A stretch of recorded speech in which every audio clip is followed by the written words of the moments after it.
गैरसैंण जन भावना के सम्मान के लिए गैरसैंण अस्थायी राजधानी बनाई जानी चाहिए। मैंने आपसे पुनः कहा कि 9 जिलों को लेकर के जब तत्कालीन ये आंदोलन शुरू हुआ 1938 से लेकर और राज्य आंदोलन तक करके जो परिस्थिति जो अवधारणा थी, उस अवधारणा पे उसके विकास के लिए पहाड़ की राजधानी पहाड़ में बनाई जानी चाहिए। इसमें कहीं कोई न समझौता न अतिशयोक्ति है।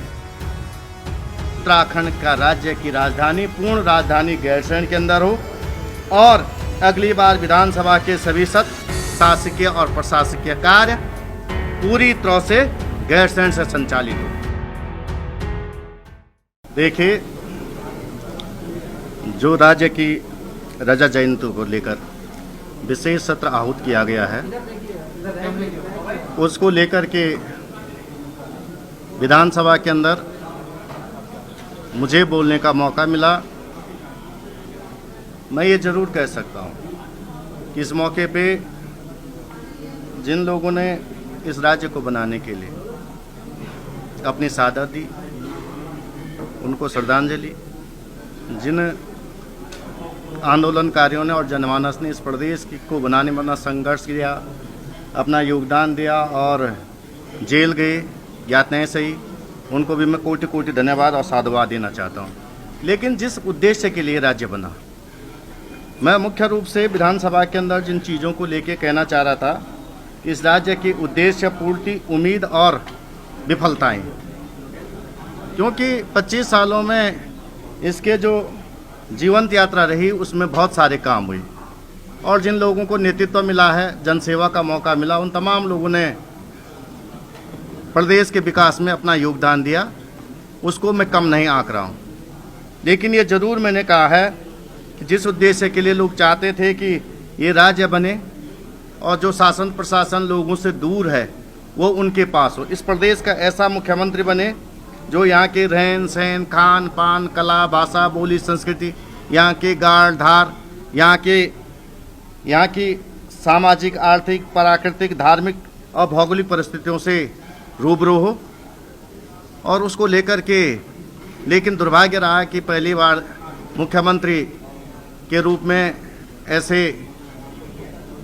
मैं कहूँगा कि ऐसे व्यक्ति को थोपा गया जिनका जन्म उत्तर प्रदेश में, हरियाणा में हुआ, उत्तराखंड के नहीं थे और उन्हें न गढ़वाली, न कुमाऊँ, न जौनसारी भाषा का ज्ञान था।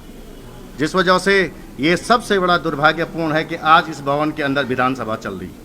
अगर उसी दिन गैरसैंण में विधानसभा बनी होती तो आज ये राज्य अपनी आर्थिक, सामाजिक, राजनीतिक, भौगोलिक परिस्थितियों के लिए तरस नहीं रहा होता। तो मैंने माननीय अध्यक्षा जी के सामने 4 प्रस्ताव रखे। पहला प्रस्ताव मैंने रखा है कि इस विधानसभा को इस रजत जयंती पर यह प्रस्ताव स्वीकार करना चाहिए, उत्तराखंड का राज्य की राजधानी पूर्ण राजधानी गैरसैंण के अंदर हो और अगली बार विधानसभा के सभी सत्र शासकीय और प्रशासकीय कार्य पूरी तरह से गैरसैंण से संचालित हो। कि जैसे 7 सिस्टर स्टेटों में प्रतिबंध नहीं हो रहा है क्योंकि उनके सामरिक और भौगोलिक परिस्थितियों को देकर के प्रतिबंध नहीं किया जा रहा है, वैसे हम चाहते थे उत्तराखंड का जो प्रतिबंध हो वो भी उसी तरह से हो जिस तरह से यहाँ पे जब राज्य गठित हुआ, जब 57% सीटें पहाड़ में और लगभग 43% सीटें प्लेन मैदान में थी। क्योंकि आप जानते हैं कि जीडीपी का, इस प्रदेश की जीडीपी का 80% भाग केवल 4 मैदानी जिलों से आता है। 9 जिलों से 20% जीडीपी आता है।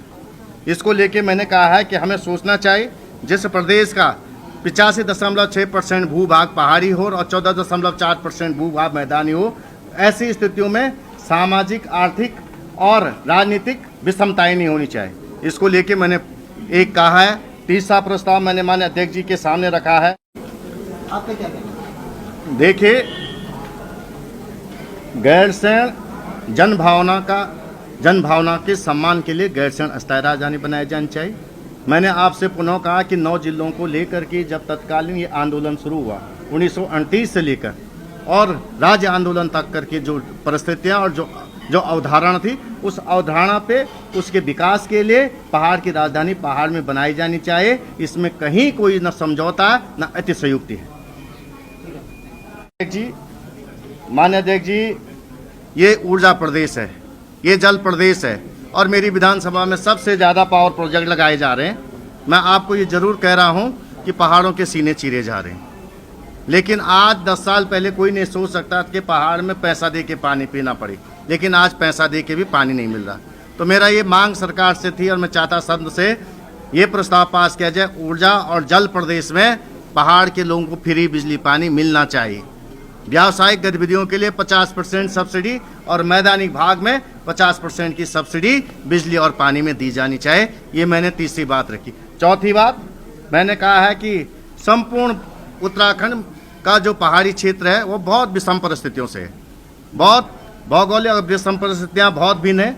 मैं उन परिस्थितियों में चाहता था कि जो पहाड़ का जो संपूर्ण क्षेत्र है उसको ओबीसी का दर्जा देके केंद्र की ओबीसी सूची में डाला जाए, और पेनखंडा जो सामरिक दृष्टि से बहुत महत्वपूर्ण है, पेनखंडा ब्लॉक को जो राज्य सरकार ने जो पिछड़ा क्षेत्र घोषित किया उसमें आप उसको केंद्र की ओबीसी सूची में ले जाने का काम करें।